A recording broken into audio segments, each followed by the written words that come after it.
and not. Yep. Perfect. Perfect. There we go. And just remember to let everybody know as they enter. All right. Good luck, everyone. Thanks. Thank you.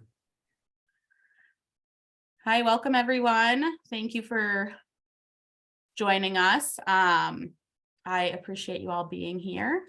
So let's get started. So welcome everyone. We're happy to have you here today to learn more about our project, Building Capacity for Effective School-Based Suicide Prevention, Lessons Learned from Kalamazoo Public Schools. Just so everyone is aware, we will be recording this presentation. I am Sarah Parker McMinn. I am the School-Based Mental Health Program Manager at the Great Lakes Mental Health Technology Transfer Center.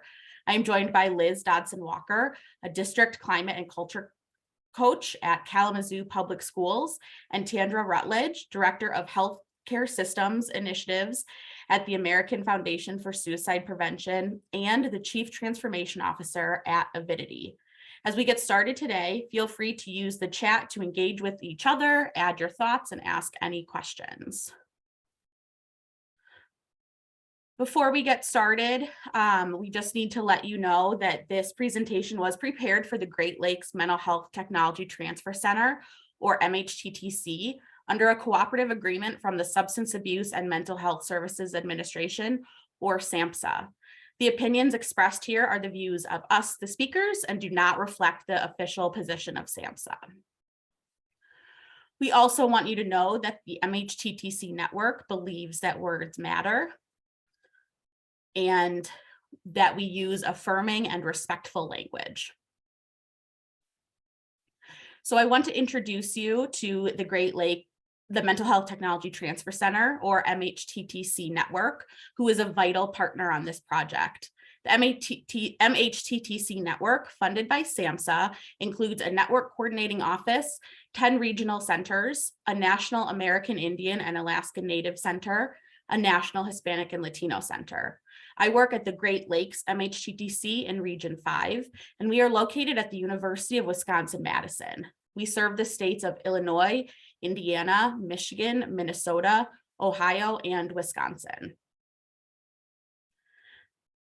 This is the MHTTC network map. Each state and US territory has access to a regional center. I'm happy to connect you with your local contacts after our presentation if you are outside of the Great Lakes region. You can also access information for all of the regional and national centers at mhttcnetwork.org. So what is a technology transfer center?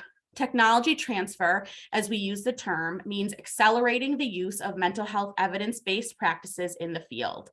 Our technologies are evidence-based practices, including therapeutic and psychosocial treatments. Our collaborative network supports resource development and dissemination, training and technical assistance, and workforce development for the mental health field. We work with systems, organizations, and treatment practitioners involved in the delivery of mental health services to strengthen their capacity to deliver effective evidence-based practices to individuals.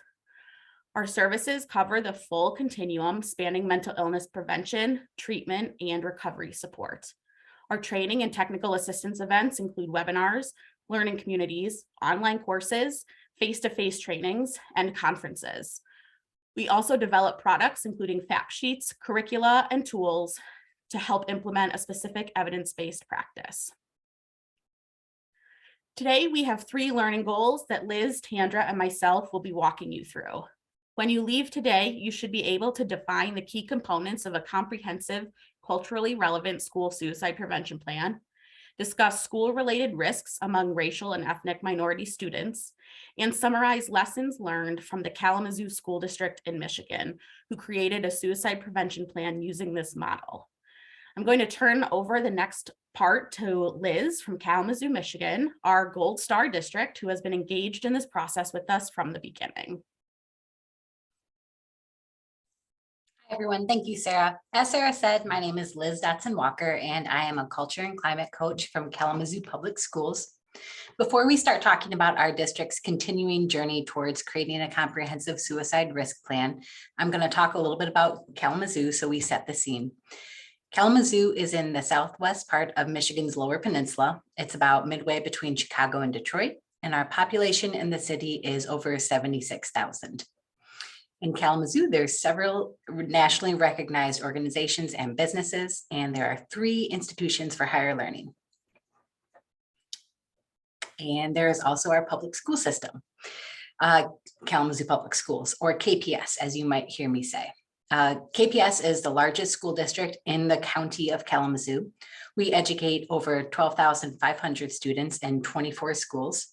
And KPS is a really, really special place for a million different reasons. But today I'm going to tell you specifically about 2 because we only have so much time together. The first reason KPS is special is because of the Kalamazoo Promise. And you might have heard about that before, but if not, it was founded in 2005, and it's a scholarship opportunity that provides up to 100% post-secondary tuition for all KPS graduates who meet attendance and residency requirements. KPS is also home to the Social Emotional Learning Professional Development Center. In 2021, KPS received $1 million grant to create a center to help support the social and emotional well-being of teachers and students.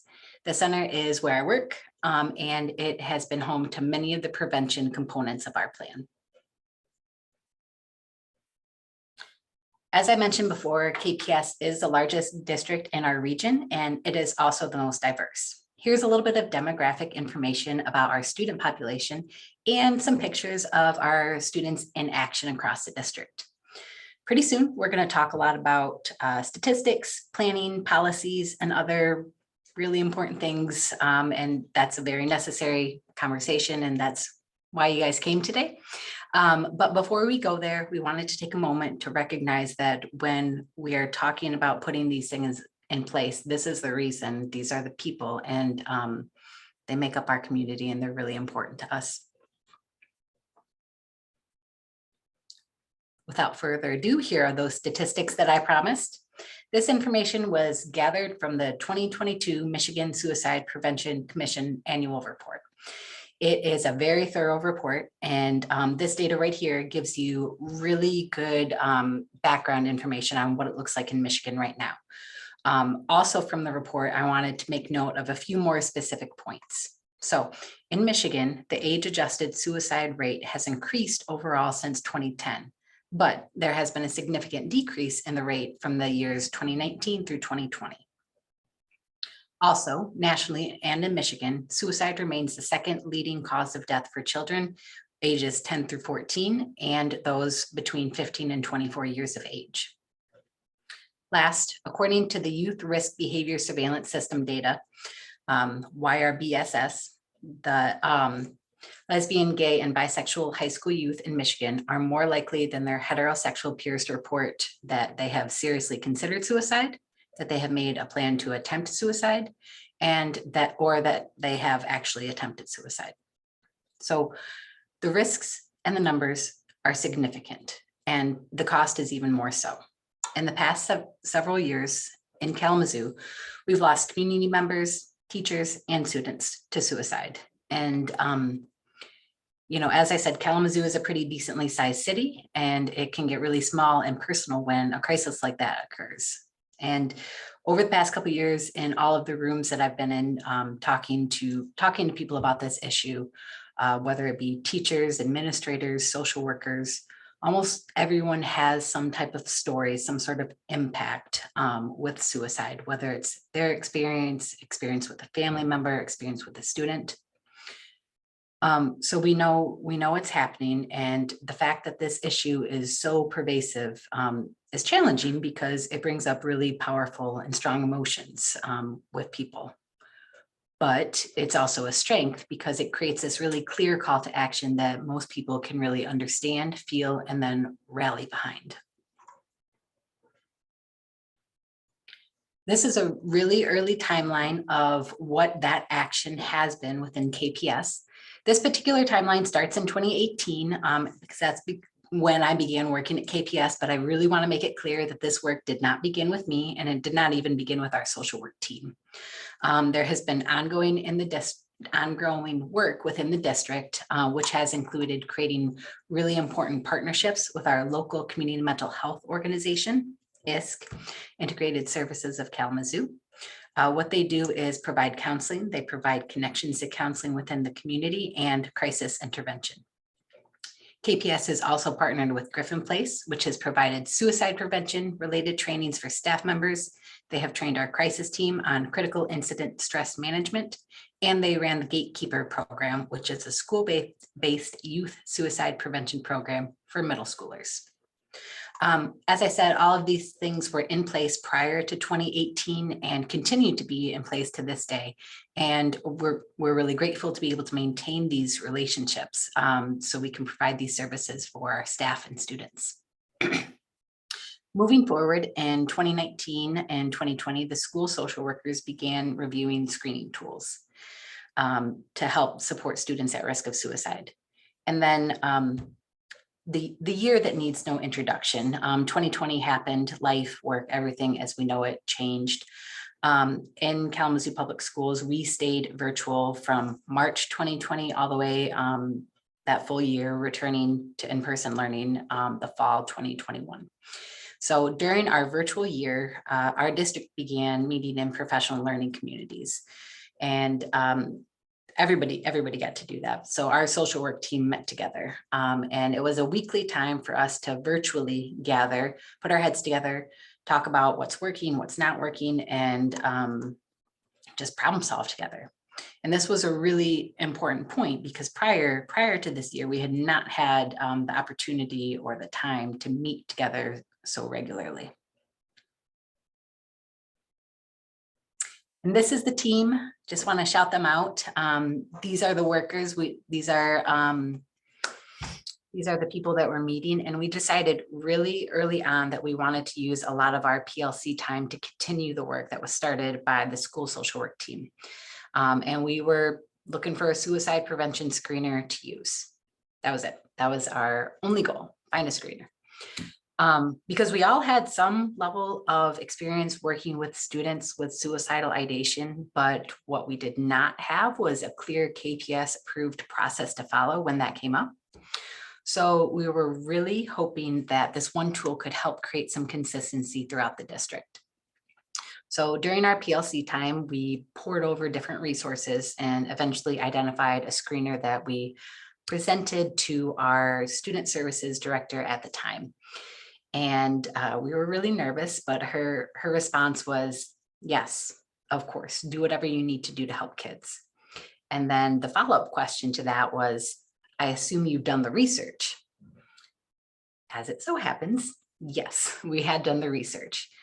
And what the research shows is that if we were really being thorough, if we really wanted to do whatever we needed to do to help kids, we need to do more than just have a common screener. We have a great start with all the various pieces like our partnerships, but there needs to be more, and it needs to come together in a comprehensive plan. And thus began what I like to call the if you give a mouse a cookie era. I'm sure you guys have all heard that story. Yeah. If you give a mouse a cookie, he'll want a glass of milk and so on. This version is if you give social workers a suicide prevention screener, they will want district policies, preventative training for staff members, parents, and students. And if they have prevention efforts in place, they will want postvention procedures, and on and on and on. But I'm happy to report that she meant what she said, and we were green lighted to expand it beyond the screener.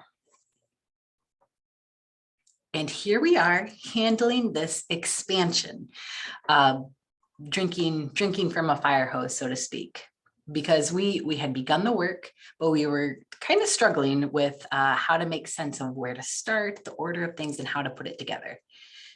The good news was we had administrative support, we had internal motivation, and that year we even had time, but we didn't have a solid game plan on how to translate all this momentum into something concrete. But luckily for us, the stars aligned at this time, and it was right around this time that one of our team members received this advertisement from the Great Lakes Mental Health Technology Transfer Center about a student suicide prevention collaborative being offered by Tandra Rutledge. So I'm going to pass it over to her so she can give you a bit more background as to what led them to create that opportunity. Thank you, Liz. Don't you all love this picture? I told her when we saw this picture, I told her she had to include it in the presentation. So thank you. Thank you, Liz. You will have an opportunity to hear again from Liz and hear about the lessons learned from Kalamazoo Public Schools a little later in our presentation. I really appreciate Liz sharing with us all the district's need for support around a suicide prevention plan, and the fact that they realized that not only did they need a screener, but they needed a comprehensive plan. And as she mentioned, the stars aligned and they were interested and joined our Learning Collaborative, which we will talk about shortly. But before we talk about the Learning Collab, I want to take a minute to briefly highlight for us all the state of youth mental health and the role districts and individual schools can and do play in reducing suicide risk and death by suicide by integrating suicide prevention and intervention into their student wellness frameworks and educating their communities, as well as Liz pointed out, having crisis protocols in place to respond to student death by suicide. Now, this slide was not meant for you to be able to read it, but what it represents is much more important.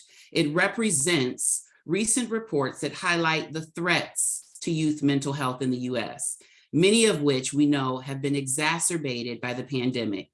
Several reports, including the CDC and the Surgeon General's advisory, highlight the increased rates of psychological distress, depression, anxiety, and other mental health concerns among young people, and the impacts on those who were already vulnerable, youth with disabilities, racial and ethnic minorities, LGBTQ+ youth, and other marginalized communities. Many of these reports also highlight trends, including increases in emergency department visits for all mental health emergencies, including suspected suicide attempts that we were seeing even before 2020. And last year, the American Academy of Pediatrics, the American Academy of Child and Adolescent Psychiatry, and the Children's Hospital Association called for strengthened efforts to reduce the risk of suicide in children and adolescents, and identified schools as settings in which prevention programs could be effective. And they also cited inequities from structural racism, the stress brought on by COVID-19 pandemic, and the ongoing struggle for racial justice as contributing factors impacting the acceleration of these trends. So why should schools address suicide? Well, according to the CDC, schools have direct daily contact with more than 16.5 million high school students every day, making them vital partners in connecting teens to health services, including mental health services. Research does show that students who feel connected to their schools are more likely to do well in school, to stay in school, and make healthy choices. Students feel connected when they believe that adults and other students not only care about what they are learning, but care about them as well as individuals. And so, as Liz pointed out, suicide prevention is consistent with the district's overall goal to maintain a safe and healthy school environment for all students. So schools can and do play an important role in recognizing students who are at risk and responding to that risk by making sure that they get connected to help and support. However, what we know is oftentimes, until a crisis occurs, suicide prevention is often overlooked. And in many districts across the country, suicide prevention is often overlooked in many districts across the country for a variety of reasons. SAMHSA's Preventing Suicide Toolkit for High Schools highlights a comprehensive approach to school-based suicide prevention that involves a set of complementary strategies that districts and individual schools can employ to reduce risks among students. These strategies include, among other things, promotion of emotional well-being and connectedness among all students, or prevention, identification of students who may be at risk and assisting them in getting help or intervention, as well as responding when a suicide death occurs, or postvention. These strategies, which are also highlighted in the AFSP's Model School Policy and the After School Toolkit, consist of multiple layers of support that include universal, targeted, and intensive practices. And they include protocols for helping students at risk of suicide, protocols for responding to student death by suicide, staff education, student education, parent education, and yes, it does include screening as well. These strategies should and must be tailored to the cultural and language needs of the community the district serves, and should be built on a foundation that responds to the most serious issues faced by students in the school, which are, first, students at high risk of suicide, and secondly, a death of a student by suicide, which we know can put other students at risk of suicide. So first and foremost, districts and schools need to make sure to develop and implement crisis response protocols, and to also develop suicide prevention and intervention procedural guidelines that allow for staff members to identify and respond to students at risk of suicide. And that's what Liz and her team at Kalamazoo realized when they went to their district leader and said, hey, can we implement a screener? And they had done their research. And so that's key in understanding what's involved in a comprehensive suicide plan. It is recommended that after schools develop those first two protocols that we've mentioned, that then they can be engaged in other aspects of suicide prevention, including staff education and training, and then followed by parent education and training, as well as educating students in behavioral health promotion and suicide prevention, and then screening students for suicide risk.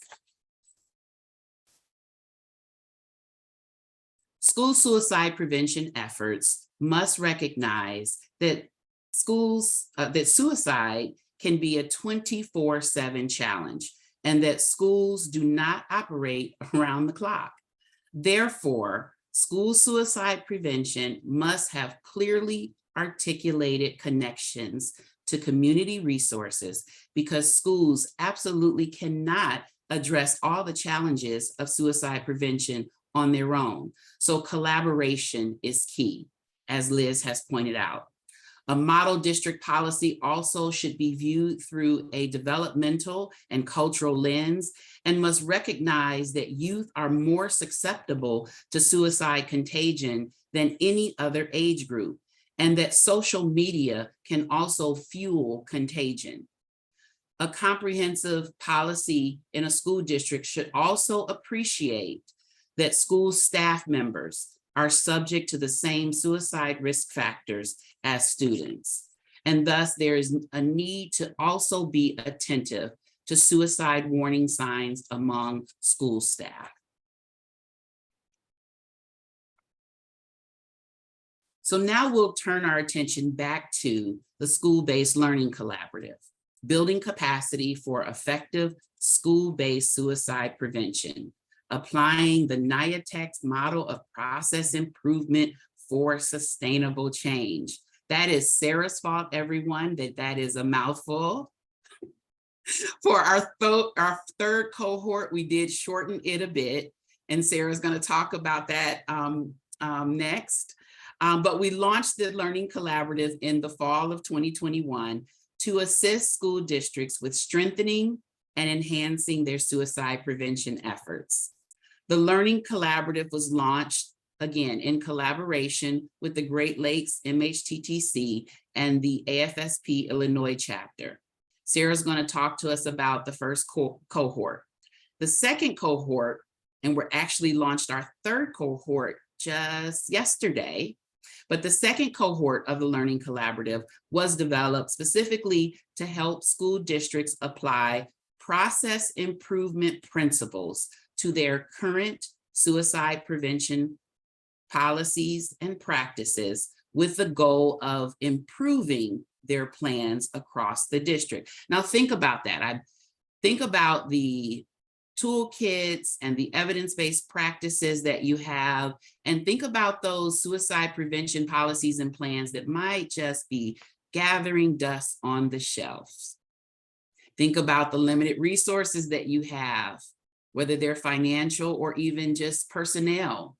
And so one of the things that we realize is that it's hard sometimes to implement change. And so the Learning Collaborative was designed to give districts practical tools with which they can use to create, maintain, measure, and sustain change. And it's so exciting. It's so exciting. I'm so excited about our third cohort. And so the Learning Collaborative included the second cohort included 11 weekly collaborative learning sessions focused on the key components of an effective school-based suicide prevention plan, which we briefly mentioned a moment ago. It included the NIATEX Change Leader Academy, which is a structured team-based approach to change management in which districts will build capacity, identify and commit to measurable and sustainable improvements to their suicide prevention plan. It included one-on-one coaching sessions with districts and teams, and then a final wrap-up session. Our learning objectives and deliverables for schools included explaining those principles of NIATEX, which Sarah is going to go through, and identifying for the districts to be able to identify strategies that are responsive to the cultural and language needs of the students in their district, while implementing those key components within their suicide prevention plans.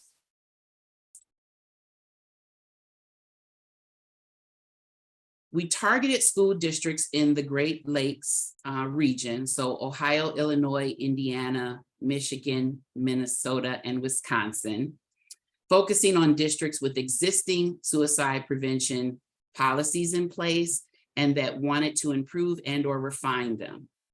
We had districts apply to the Learning Collaborative just so that we can better determine their readiness for change. And we asked several questions. The questions are there on the screen for you to see. And one of the things that was really important, and Kalamazoo School District is an example of that, is that it was really important for the district to have the support of what we call an executive sponsor. So a leader within the school district that was committed to making change, supporting the efforts and the work of the team. That was very important and is a very important part of this work. So we assess readiness by asking those questions that you see there. As I mentioned previously, our goal was to create sustainable change, as well as to address some of the barriers that districts face, including lack of time, resources, and staff. Even how do we deal with lack of administrative support and difficulties with getting stakeholder buy-in or making it a priority. And within the current political climate that we're in now, shifting priorities, limited availability of on-campus resources, being in a rural community and having limited resources, and on and on and on. The Learning Collaborative used best practice evidence-informed suicide prevention resources, which you see here on the screen, as well as peer support and resources, shared resources from school districts. We covered suicide prevention, intervention, and postvention strategies, and shared and collaborated on resources that schools could adopt and integrate into their school-based suicide prevention initiatives.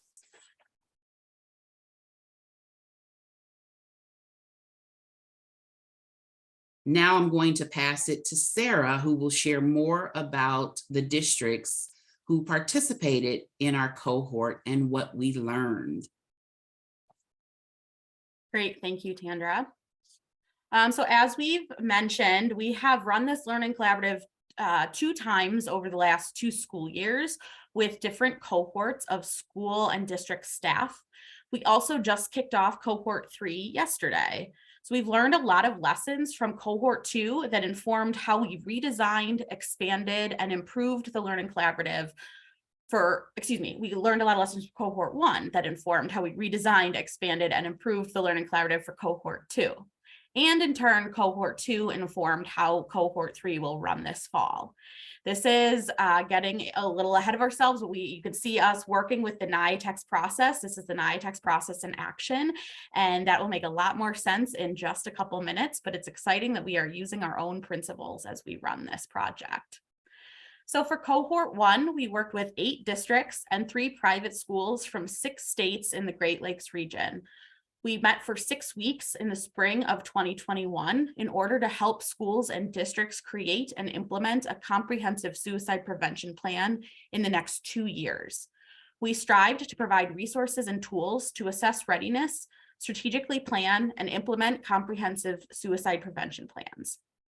For cohort 2, we worked with 10 districts from 3 states in the Great Lake region and 3 districts from Nevada, Virginia, and Louisiana. As Tandra mentioned, we expanded the learning collaborative for the duration of the 2021-2022 school year with 11 weekly sessions, 4 NIATEX sessions, individual coaching, 3 monthly check-ins, and with the intention that districts would be able to build capacity, identify and commit to measurable and sustainable improvements to their suicide prevention plans.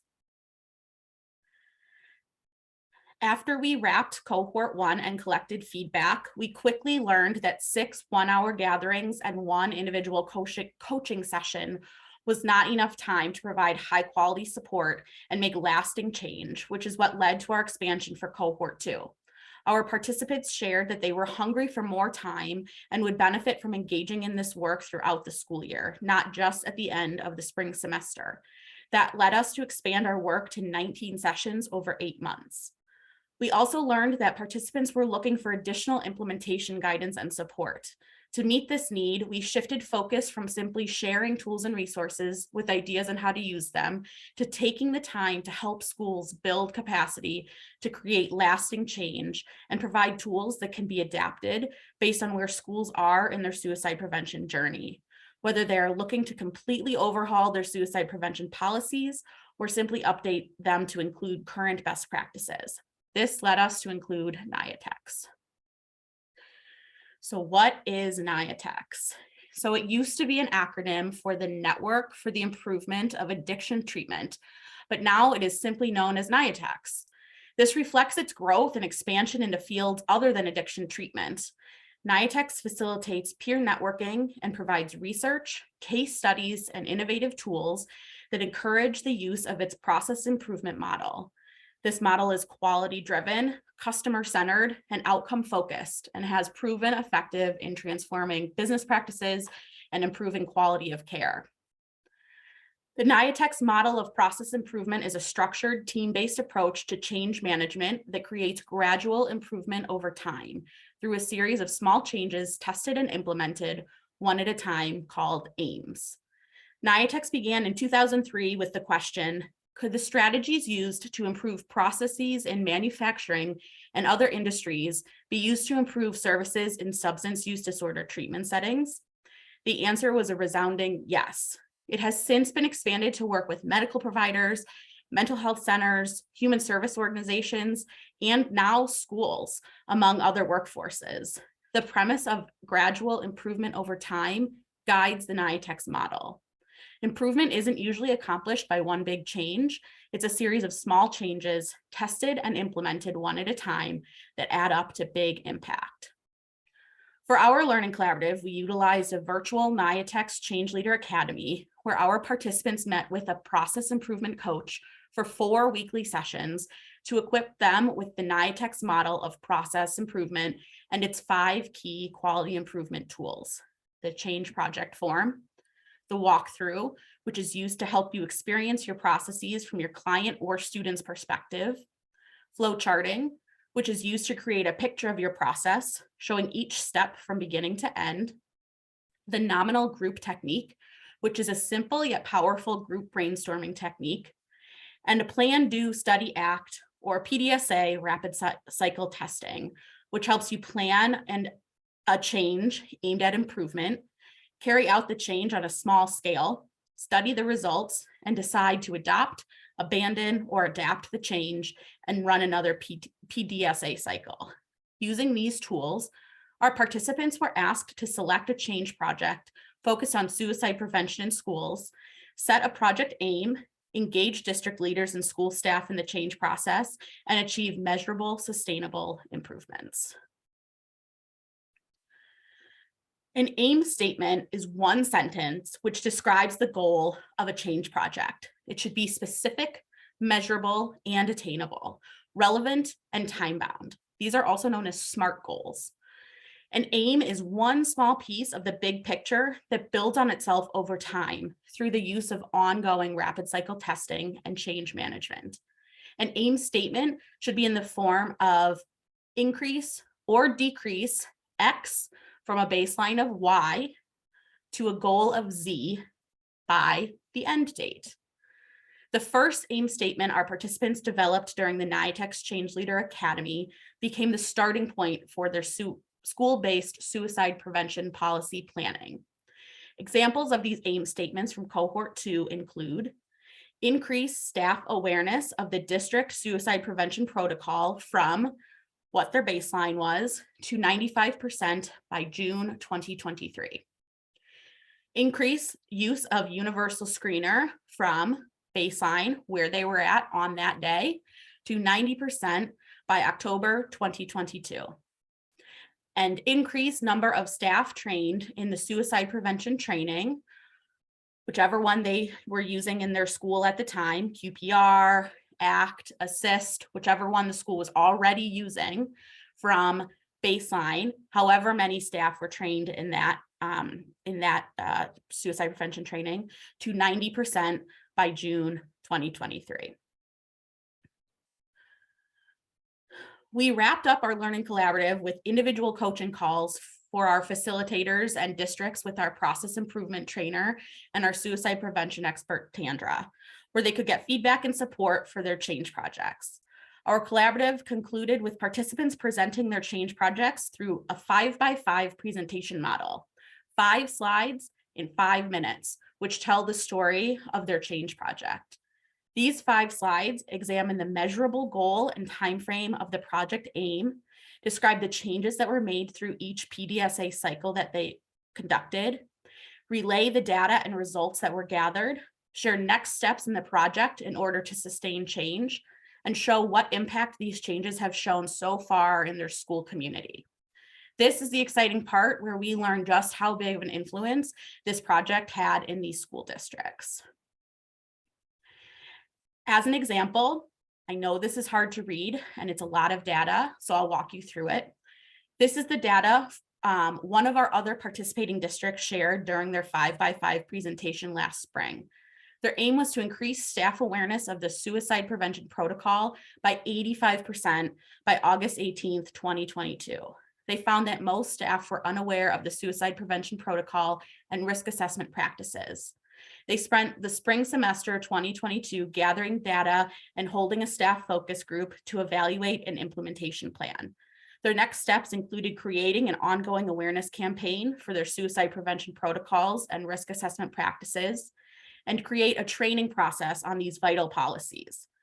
The impact of this project was they were identified a previously unknown barrier to implementing comprehensive suicide prevention policies and procedures that can now be addressed, which will enable them to increase the use of their protocols and risk assessment in an effective way. The data we received from the 5x5s paired with participant impact statements taught us valuable lessons and continue to show we are providing critical support for these communities interested in improving their district suicide prevention strategies.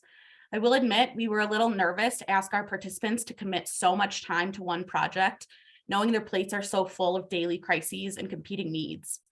What we learned is these schools are hungry for this type of support and are willing to commit their valuable time and resources to serve their student communities in this way. Next, Liz is going to share a little bit about her experience in both cohorts and how Kalamazoo has benefited from engaging in this work.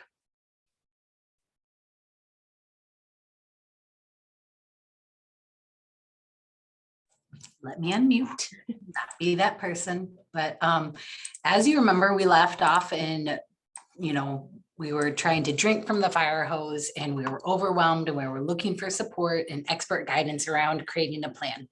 So we joined that first cohort to get a better sense of direction, and that's exactly what we got. In addition to the content of the meetings, at the end of those 6 weeks, Tandra gave us some very specific feedback on our draft plan, saying what was in place, what we still needed. And we used that feedback as a map and worked throughout the entire summer of and the fall of 2021 to complete the KPS District Manual for Suicide Crisis. This manual is a working document that addresses prevention, intervention, and postvention. After having that in place, the feedback from our team was that we really wanted to focus on training the responders to ensure that the people we were calling on to support kids at risk of suicide felt adequately trained and supported themselves. And then we joined the second cohort because, like Tandra said, we did not want all of our hard work to be something that sat on a shelf and gathered dust. But again, our focus was on training the responders. And during this time, we were able to get 21 responders trained in applied suicide intervention skills training, or ASSIST.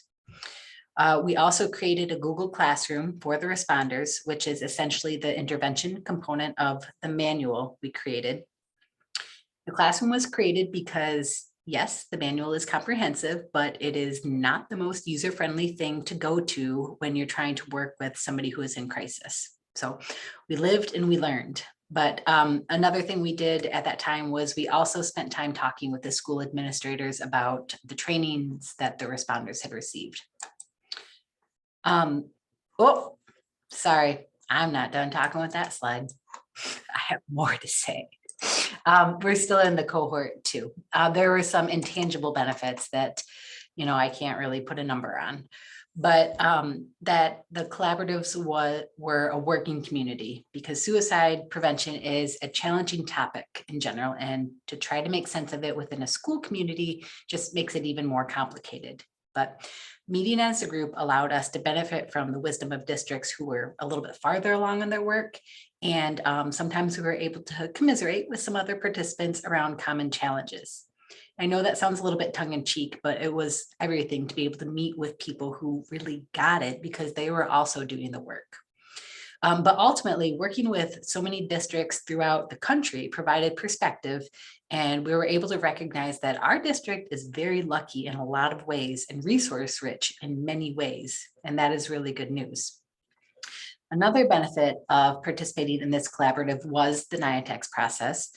And I won't go over the finer points because Sarah did a great job of that. But for us, it provided that background information about what a change process looks like and what those common barriers are.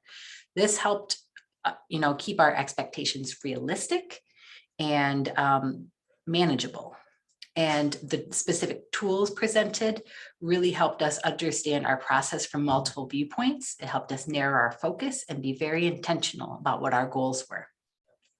So after the collaborative ended in spring 2022, we had a time for all of our responders to come together and to review our process, because this was the first year we had really tried to do this. And we wanted to look at our data that we collected as well. That meeting raised a lot of really good questions, and we worked to create a list of next steps and points that needed further clarification. Also in the spring of 2022, we were lucky enough to have a parent education opportunity. We had a representative from the American Federation for Suicide Prevention present More Than Sad. And then kind of in the now, we had another assist training group go through this fall. We also had an optional training for all staff, the QPR training. And then one thing we will always do is work on our prevention efforts, specifically within the SEL Center. We're in the process of collecting data to understand and measure the climate and culture within the buildings. We know that one of the most important things about suicide prevention work is creating a safe, inclusive environment for all students and family, and that work is multifaceted and ongoing. Okay, so we have all said it, but this is challenging work, and you know, for most of you, I'm guessing you are in school systems, so the obstacles that we're facing, I'm sure they will sound very familiar to you. The staff shortages, staff turnover, shifting roles, responsibilities, capacity challenges, and not enough time. But because this work is so important, it's still very easy to want to do everything right now, yesterday. And it can be very frustrating when that doesn't happen. But this is a long-term process. And that is something that has been told to me many times. And it's true. And now I'm telling you. And there will be setbacks and there will be times of stagnation. And this is what progress looks like. And as much as I want to focus on the work that still needs to be done, when I do take a moment to step back and think about where we were, where we started versus where we are now, we're much farther forward. And that is due in large part to our participation with these collaboratives. So thank you guys for this opportunity.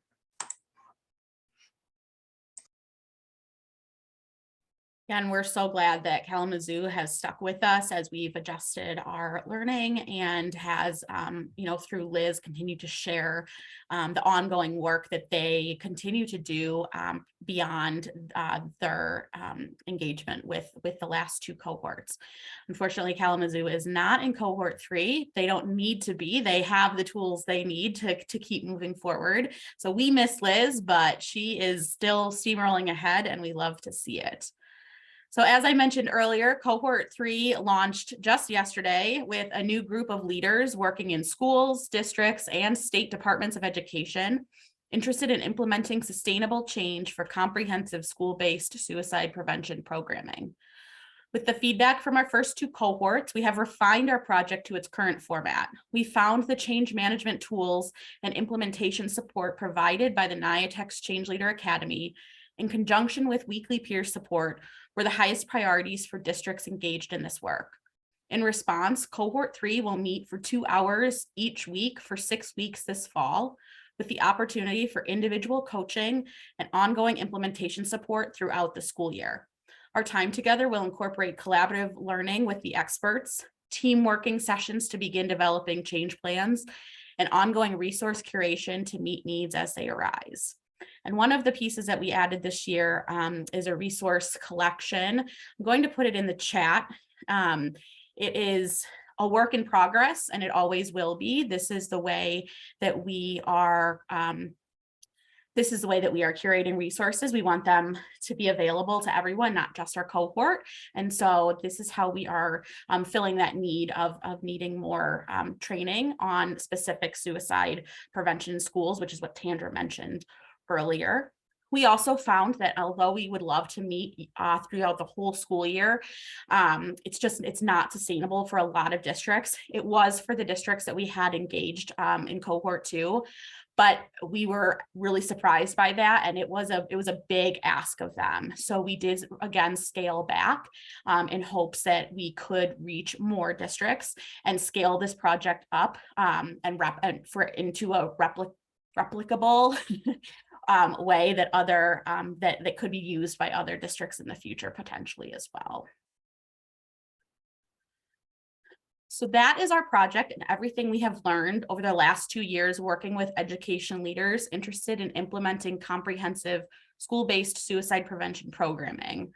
Our project is ongoing, and we continue to listen to the field and adapt our practices to respond to the ever-changing education landscape. If you are interested in learning more about our project or any project that has been developed by the Great Lakes MHTTC, or if you want to be the first to know if and or when applications open for a potential cohort 4 in spring 2023, please engage with us. You can join our listserv, check out our multimedia and social media sites, or email me directly. All of that information is on the screen. One final housekeeping before we move on to questions. I did see there were a few questions that we want to get to. There will be an evaluation link that is posted in the chat by our host. So if you can please take a moment to fill that out before you leave the session, that would we would greatly appreciate that. So that's what we have. Thank you for joining us. We do have some time for questions, and there are some in the chat. So while I'm unmuted, I'm going to bring them up. Liz, specifically for you, what was the screener that your district decided on? We are using the Columbia Suicide Severity Rating Scale, CSSRS, lots of acronyms. We chose that one based on some similarities. Some other districts around Michigan are also using that one. It's often used in schools. Some of the other ones we were looking at were more for medical settings and more general screeners, and not as specific to suicide. So that was part of the reason why we chose that one. Another reason is that it did not require any specific training or specific education level. So that was kind of nice for us as well. Thank you.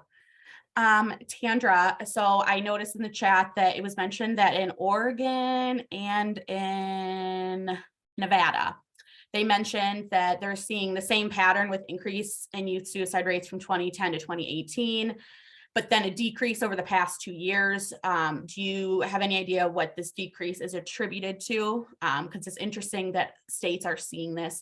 We've already seen it from 3 states, and I'm sure it's more prevalent than that as well. Yeah, yes. And, we can have a whole session on, suicide rates, and, at the national level, we, as many of you know, we have seen in 2019 and 2020, we've seen rates decrease.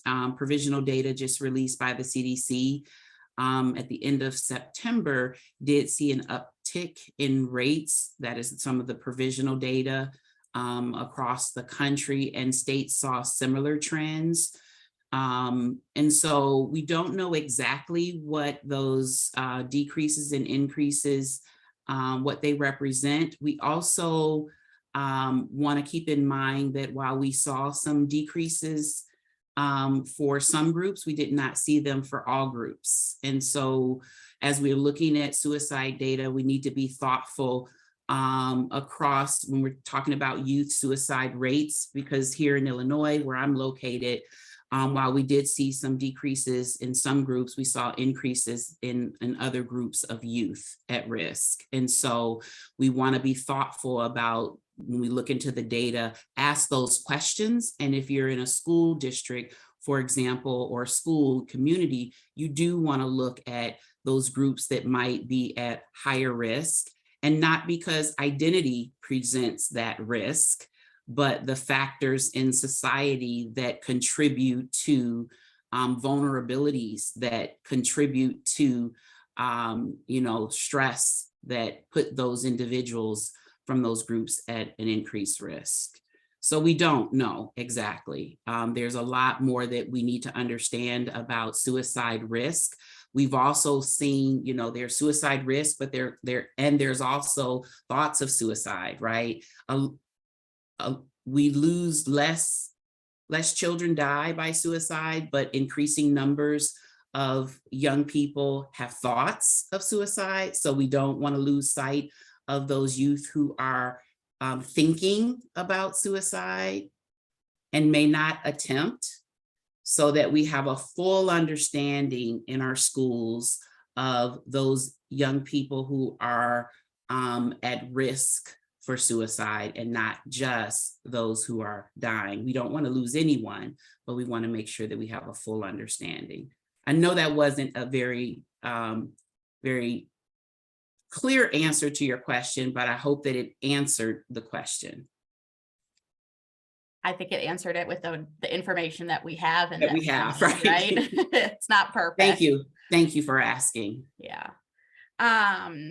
So Liz, can you say more about using QPR for staff training and assist? Why did you select and how do these programs work on the ground? I'll start with assist. We used assist for our responders, and part of the reason that one was chosen was due to our superintendent's involvement in writing this really awesome grant with some of our local organizations, Griffin Place, and that's one of the trainings they offer. And again, that did not require any special degree or education, but also provided enough information to have a very skilled and sensitive conversation about an intense topic. And it provided practice for the responders. The feedback on that was, because we surveyed people's we surveyed people after they attended, and the feedback was that it was a good training. They were happy to have the practice, and it did not 100% match up with what we had written in our manual, which is okay, because there's room for both. There's room to have them align. But that was just a little bit of the feedback that we got. As far as QPR, that was a more general training, and it was an optional training for all staff, and that focused more on just kind of warning signs and basic conversation. And that, again, that was aimed at, you know, any teacher who wanted to do it. We chose that one again because it provided that basic level of education, and also because Griffin Place, our partner, was offering that for us. So hopefully that answered the question. Yeah, I think so. Thank you. We had a few questions about sharing resources and sample district policies. So those are on our resource website that is specific for what we talked about today. It's being curated for and by cohort 3. However, again, we want it to be available to everyone. So the very first resource on that page is the AFSP model school policy on suicide prevention. Liz also put that one in the chat that she pulled heavily from. And if the nice thing about this page, if you scroll to the bottom, there are planning tools that Tandra has created and you know, giving out to everyone who needs them, or you know, it's available for everyone who needs them. So that school districts can start somewhere beyond just having resources handed to you or thrown at you. There are some really good planning tools that boil it down and get you a place to start. One last question, Tandra, we have 2 minutes left. Can you give some further detail, or this might be for Liz too, can you give further detail about a procedure for a child who is suicidal at school? And what might a procedure for that specific situation look like? I'm going to ask Liz to, I think Liz, you would be just kind of high level your process. Okay, so however the threat comes in, if a teacher hears it, if a student hears it, if it's an electronic resource flagged, ideally there is an immediate referral to a responder, and the responder, well, number one, whoever the student discloses to stays with the student until they can be given to somebody like a responder. And then they kind of assess the level of risk, help them complete a safety plan if needed, and then make sure the parents are contacted as well. And beyond that, the next steps are really determined by the level of risk. You know, if it's a low level, there's not nearly as much that needs to be done as if, you know, a student is saying, this is the plan and this is the means and it's going to happen. Then that requires much more direct steps and support. And then I know that this is in our plan because her plan has been shared and with other districts, the documentation, you know, is an important component of our plan, you know, staying with the person, assessing the risk. And that's where the training, you know, when you're talking about staff training, you know, Liz talked about gatekeeper training. I know our time is, but gatekeeper training, but there will be people in your school district, in some school districts, or it may be community partners who are trained to do assessments, right? Right there, not all schools will have those individuals. They may be, you know, your social workers or your nurses who can do an assessment and assess level of risk. In some districts, that may be someone like a community partner or a crisis team that you would contact to do assessment. And then based on that, then that creates the decisions and the next steps in the process, which does include the documenting of that process.